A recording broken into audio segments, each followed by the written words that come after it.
Continuing on with the life of a plant, today we're going to learn about the animals that help pollinate the plants. There are many types of pollinators, such as birds and small mammals, but insects are the number one pollinators of flowering plants. The flowers of a flowering plant are designed to attract various pollinators, especially insects.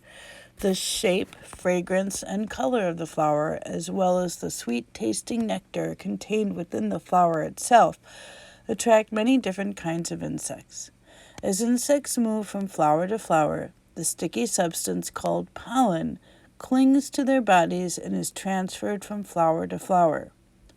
Honeybees, bumblebees, ants, moths, beetles, and flies are just some of the insect pollinators. Honeybees are the most common pollinators.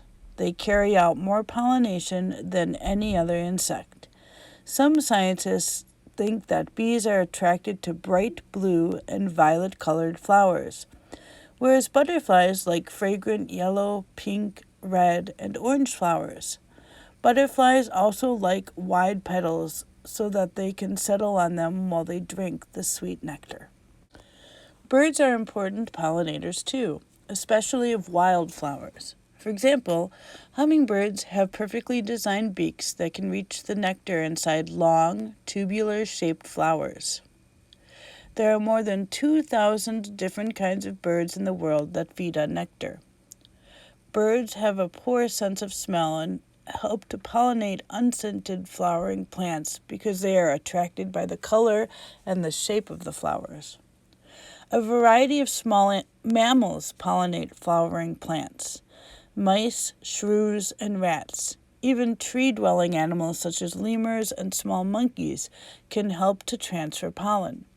People also help the pollination process. Often, when people are working in their flower gardens, the sticky pollen is accidentally carried from flower to flower. For some plants, pollination does not just occur during the daytime. Some scented flowers attract nighttime pollinators such as bats and moths. Although 90% of flowering plants are pollinated by animals, especially insects, the wind and even water can play a part too. Pollen is carried by the wind. Flowering plants that live in water, such as lilies, can be pollinated as the water carries the pollen from one plant to another. Once pollen has been transferred and reaches the new plant, the flower produces seeds. The next part of the process is called seed dispersal. This is the process of carrying the seeds away from the parent plant so that the flowering plant life cycle can begin all over again. Most seeds are dispersed or spread in late summer and fall. Just like pollination, there are various ways that seeds can be dispersed or spread apart in different directions. Many flowering plant seeds are carried away from the parent plant by the wind. As the wind blows, the seeds are carried up into the air.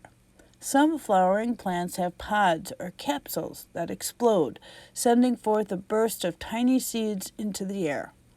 Other flowering plants drop their seeds into rivers and streams, and the seeds are carried along to their new homes. Sometimes animals carry seeds from place to place without knowing it. Some seeds contained within a protective casing can attach themselves to the fur of passing animals. This protective layer keeps the seeds safe. The protective casing will eventually fall off the animal and rest in the soil, ready to begin the life cycle process.